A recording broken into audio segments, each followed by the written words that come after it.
do you turn AI buzzwords into a better service for your customers, for your employees, and indeed your bottom line? Well, my guest today is Matthias. He's the CTO for EMEA at Zendesk. And during a rare quiet moment at the bustling Zendesk showcase in London, which saw the launch of Zendesk's new resolution platform and employee service suite, I managed to grab a conversation with him that captured a moment of transformation, not just for the company, but for how enterprises are approaching automation, support, and the role of AI in everyday experiences. So my guest talks candidly about the limitations of early chatbots and why third-generation AI agents are marking a fundamental shift. So together we will unpack how multiple agents can now collaborate in real time to not just answer a question, but understand intent, adapt to complexity, and provide an actual resolution. And the goal here isn't just deflection or containment. It's actually about better outcomes. Outcomes that are delivered faster and with more consistency, whether that is a retail customer asking about a missing order or an employee trying to locate an internal HR document. The system now learns, reasons, and acts. So I want to explore what happens when AI moves beyond customer service and how Zendesk is extending its platform deeper into external use cases from HR to IT service management, and why employees deserve those same seamless experiences that businesses promise their customers. And if we have time, even have a glimpse into the near future where AI agents won't just support employees, but act on behalf of customers and raise entirely new questions about our identity, trust, and service design. So, as AI agents grow more capable and expectations continue to rise, are we finally seeing the tools match the promise? And how should enterprises prepare for a world where AI doesn't just assist, but represents? Well, enough from me. It's time for me to introduce you to today's guest. So a massive warm welcome to the show. Can you tell everyone listening a little about who you are and what you do? Yeah, first of all, thanks a lot for the invitation. I really appreciate it. My name is Matthias. I'm the CTO in the EMEA region here at Zendesk. Well, it's a pleasure to have you join me. I know how incredibly busy you are today. So to start us off, can you just tell everyone listening a sense of what today's Zendesk showcase is all about? That's where we're recording this, and also why you think it's a key moment for the company in Europe right now. Absolutely right. We're here in London at our showcase event, which is, yes, a great moment for us. Why? Because I really feel we have announced a lot of innovation, really cool stuff for our customers, helping our customers to serve their customers best. So it's all about how we can use the power of agentic AI to solve all the questions, the concerns, the issues that customers have when they reach out to companies. Because at the end, we call this the resolution platform. So our platform that helps to solve all of these different questions and concerns. Because at the end, that's what we all want, right? When we reach out to companies, we want a resolution for whatever it is. And we want it pretty fast. And we want it right at the first time. So that's what we are focusing on. And there's a lot of stuff behind that resolution platform that excites me, as you can hear. And even more important, luckily also excites our customers. I want to tap into that excitement today, because last year Gartner said 2025 was going to be all about agentic AI and AI agents. This year's kicked off. It's all everybody's been talking about. And I think there are a lot of business leaders thinking this all sounds great. It's all incredibly exciting, look much like generative AI was 2 years ago or 2.5 years ago. But what does this mean for me? What is the measurable difference? What is the ROI? So when we're talking about a resolution platform powered by agentic AI, from your point of view here, what is it that makes it such a significant leap forward for customer and employee service and HR departments that have had clunky HR systems since the dawn of time there? What is it that excites you about that, and why is it such a game changer? How much time do we have for that podcast? There was a lot of questions in one, right? So, Let's start somewhere. And I think let's talk about AI agents for a second, which is in a way at the core of that automation journey that we are all on. And we, like others in the market, believe that 80%, up to 80% of all interactions can be fully automated. So AI agents play a key role in this. So let's just look a little bit back, to answer your question. So we had the first generation of, and we really call them chatbots at that time, right? The first generation of chatbots where you kind of, a chatbot greets you and then gives you like 4 options and you click one and then you get another 4 options, you click 2 and et cetera, et cetera. And at the end, it points you to an article. It had some good reason and it led to some deflection. Probably not the best experience for the customers. Second generation chatbots is where, exactly like you said, we added generative AI. So great. Now I can kind of interact with the chatbot in natural language. It feels more like a conversation. But we all, and it obviously solved even more cases, but we all, I think, experienced some limitations. So we all had this feeling that sometimes we needed to guide the chatbot and not the chatbot was guiding us, right? And the key reason is, because behind every chatbot, there is this flow diagram, right? There's this flow chart. There is this process description. And if you kind of go off script, which we humans sometimes tend to do, right? We sometimes tend to have another question or another idea. It's like chatbot doesn't know what to do. It's not part of the flow. Now we have the third generation. Now it's really an AI agent. It's not a chatbot any longer. It's evolved, right? And what it means in reality is actually more than one. It's actually multiple AI agents that we orchestrate and that work together. So one, for example, and they all have a goal. They're all goal-oriented. They're all mission-driven. So one, for example, it has the goal to find out what the customer intent is and will ask questions until it understands intent. And if I change intent or if I add another intent in the conversation, it will figure that out. And in a way, like in non-technical terms, like a human agent would do, is like, okay, I understand you have the second. Let's answer the first one and then we'll come back to the second.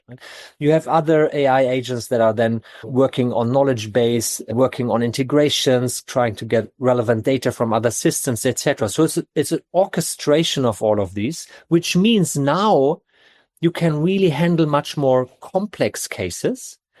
And now, because of that, what I just described, the AI agent can really guide you as a customer, right? And can work on also multiple intents that you might have, multiple questions.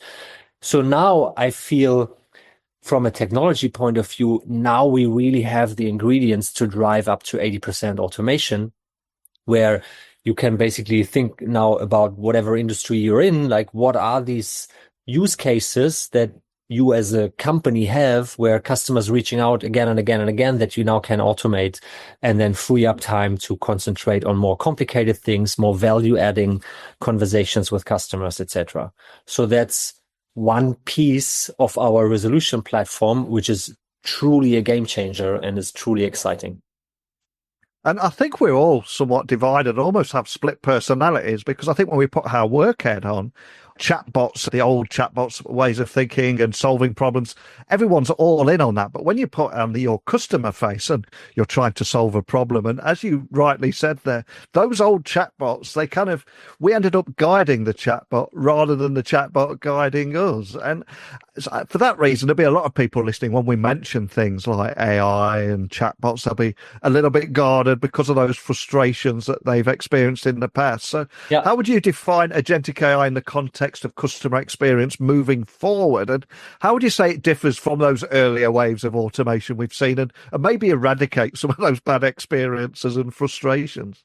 I'll give you one, a little bit of a different example, but I think it in my mind, it illustrates, like, it's a good illustration for the question you had. So when I look back to myself and I search for something, In the old days, I was thinking like, okay, where could this information sit? Where could I find this information? And then I would go to a search page. I would probably go to Google and I would search for the page where I believe the information would sit. I would find that page and then I would dig deeper.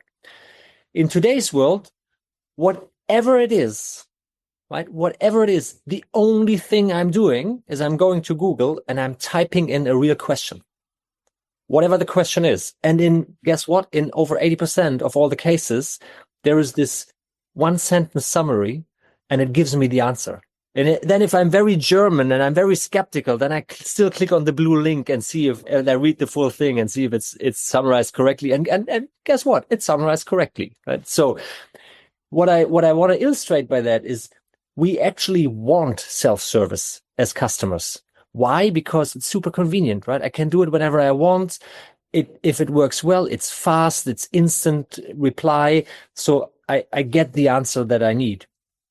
I also believe, and I mean, our research and all the other research shows that's true for all service. I want self-service. And today's self-service is through AI agents.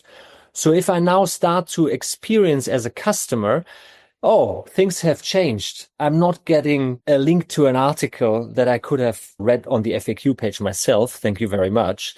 But I'm guided through a process. And at the end of this process, my question is solved. On the other hand, I have seen this now. So I'm also increasing my expectations on other companies, say, hey, it worked there. Why is it not working with you? And so I think you're right.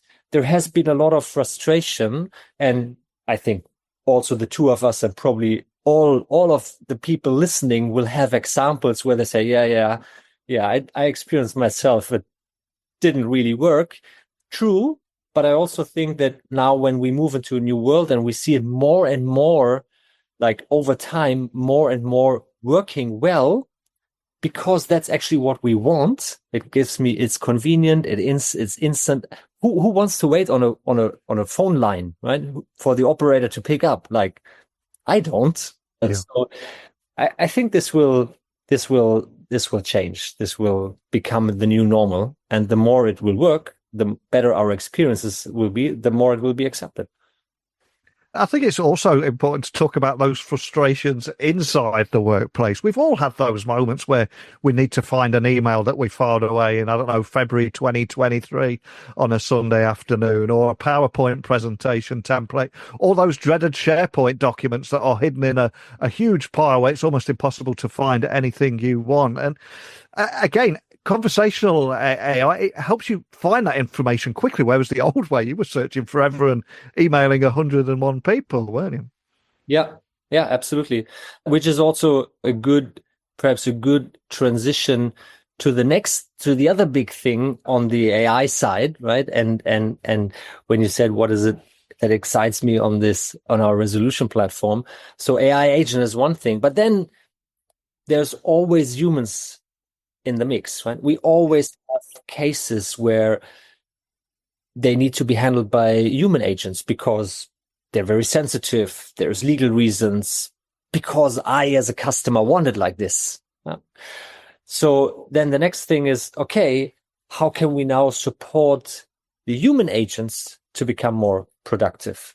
And how can we also ensure that we have consistent quality and consistent way of approaching and solving certain cases? And I think, again, we have all been on the phone talking to an agent and then having another conversation with another agent on a similar case where it's like, oh, that's interesting. Last time it was different, right? So, I mean, that's not how it should be, right? And so this is where Copilot kicks in, and where we basically now can support through AI the human agents, and basically, depending on the use case, depending on the intent of the customer, also suggest to the agent, hey, that's the next step you should do, right? This is the next thing in your procedure. This is kind of the instruction, or even this is the answer that we are suggesting that you have a look at. And if it's all, you still are in control, you can still approve it, you send back to the customer. So that goes into the direction that you just mentioned in terms of also using AI to get information from knowledge, from guidelines, from procedures to the agent, to the human agent, so that we also make sure the human agents are more productive and are supported, and we ensure consistency and kind of a high quality standard. And from your viewpoint here, what would you say are some of the most standout features within this new resolution platform that you think will resonate most with any enterprise users listening? Well, on the one hand, what I just described, AI agent and human agent, and then kind of also the handover between those, and kind of the in a way the collaboration between the two. And then on the other side, we are also using AI for a bunch of other kind of supporting features or functionality, however you want to call it. So I give you one example. Think about quality assurance. Obviously, every single interaction matters, right? Every single interaction that you as a company have with a customer matters in terms of, is this a good experience?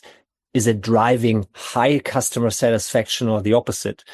And in the past, of course, you as a company have an interest in making sure that this quality, however you define it yourself, is constantly met. So what you would do is you would take a random sample of, let's say, 10% of all interactions, and then have your team leads, your supervisors look at those and go through it and see if there's any deviation, and then start to have conversations with agents. With AI, you can basically now start to monitor 100% of all interactions, by the way, including those from AI agents, right?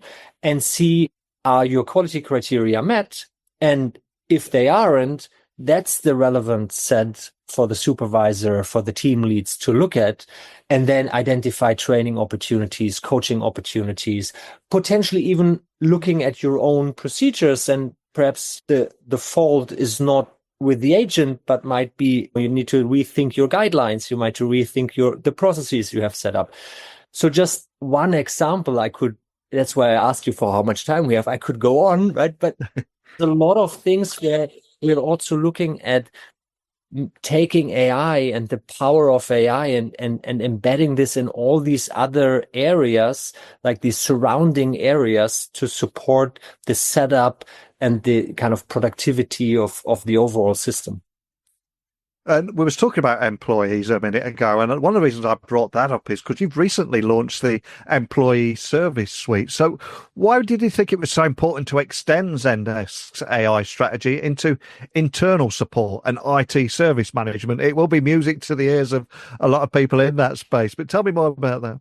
Well, wouldn't your employees deserve the same kind of good service that you want to give to your customers? Isn't that like your internal customers, if you wish? And quite honestly, that's one aspect. And the other aspect, if I'm looking a little bit to ourselves, we had a lot of customers already that were using Zendesk for internal use cases, HR use cases, supplier use cases, IT use cases, you name it. So we thought it was time to basically really put a big focus and kind of also long-term commitments from the company on this. So we said, well, while there is probably, 80 to 90% overlap in a good sense, like, yeah, you have an AI agent, you can use the AI agent for a customer use case. You can also use it for an HR use case or any other use case. The same is true with Copilot. The same is true with your knowledge base that you set up and kind of the content you put in and how you use it. So a good part, the majority, you can basically use for both. But then there's obviously specifics. I give you one very simple example: approvals. But hopefully in the customer service is not relevant, right? Hopefully you empower your customer service agents that, they have the right answer and they just send it back, right? Hopefully nobody needs to approve it. Otherwise you'll have some interesting effects on your resolution time. But in an HR example, there's probably a lot of these things where it's normal that a manager or an HR business partner needs to approve something before it's being sent back to the employee. So just one small example of, a specific functionality where we are saying, okay, we're looking at those use cases, this internal employee service use cases, and thinking about service catalog, specific integrations, approvals, all these things, and then adding them to the platform to make it, if you wish, to make it more complete also for employee service. And that's what we've launched. To be very honest, that's what we've started now, but that's a long-term commitment. So we will now, in the coming month and years, you will see us enhancing this going forward. And it's also worth highlighting at Zendesk, you serve such a wide range of industries. You speak with customers all across Europe and indeed the world. And today you're in the Zendesk event, packed show floor. You're going to be talking with people in back-to-back meetings, panels and keynotes and so much going on. I'm curious, from everything that you're seeing, what are the main AI trends or indeed CX challenges that you're seeing across sectors? Are there any trends that you're noticing here? Well, first of all, obviously, this whole topic around automation that we discussed is a topic across all sectors, across all regions. And it's something where, when I look at our customer base, I would say it's fair to say that they're at different stages of the journey. Some are actually further ahead. We have customers that already have reached like 30, 40, 50% of automation. We have customers that are just starting and they're thinking about, well, how do I get started? How do I build up a good knowledge base? What are the first processes that I could automate and how do I do this? So that's obviously a big topic of discussion where we are working together with our customers and helping them on that journey. And then as we're here in Europe, and by the way, I think we are probably more sensitive here in Europe, but to be fair, it's probably also a global topic, is everything around data privacy, data security. And with AI, is also new aspects that are coming in, right? It's new challenges that need to be addressed. And it's something for us, this whole topic around data privacy, data security has always been super important, something that we've always focused on. And we're doing so also in the age of AI. So one example is we opened up what we call AI reasoning controls. So also something which is third generation, which is possible now, so that you can actually understand, you open up the black box, right? You can understand, okay, what actions did the AI agent take? What decisions did it take? Why did it come to the conclusion it came to? So that you can have transparency. With transparency, you have control. And with that, you can also see if something is not working. How do I need to change it? How do I need to tweak the process? How do I need to adapt? So one example, there's many more, but one example. So that's obviously something which, is important for our customers. It's great to have all this innovation, but I still need to make sure that data are secure and that my operations is secure. And we are talking sensitive customer data. So it's obviously top of mind. And your passion for this space is really evident in our conversation today. I'm sure everyone listening will be able to hear it in your voice too. So if I was to ask you to look a little further ahead, we're already approaching 6 months into 2025, got one eye on 2026 already. What excites you most about the future of AI-powered service, particularly in how it will reshape that relationship between companies and their customers? What excites you here? Yeah. So if we think about AI agents, we think about AI agents today as companies using it. Right? If you think a bit further, I'm sure we as consumers will use AI agents as well. So if you start to think about this and you start to think about, okay, what does it mean for customer experience overall? If not Matthias is reaching out and is on a website or is reaching out to customer service, but the AI agent of Matthias is reaching out, but the AI agent might not even disclose that it's working for Matthias. It's just working for somebody. So that gives, I think, some interesting challenges and thoughts on how do you handle bot-to-bot conversation and what can a bot solve on behalf of a consumer, but then also how would it reshape customer experience if, it's not the human that reaches out, but like a virtual assistant.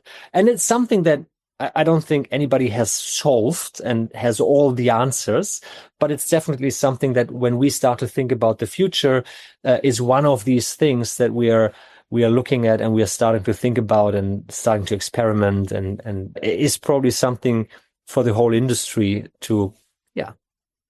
If you look forward, like, what does that mean? How does the future look like there?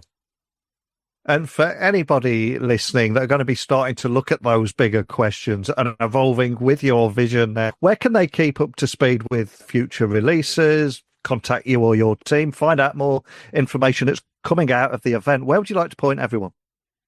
Yeah, so first of all, we are very active on LinkedIn. I also have a LinkedIn profile, so happy if anybody wants to get in contact, but also get in touch with us as a company.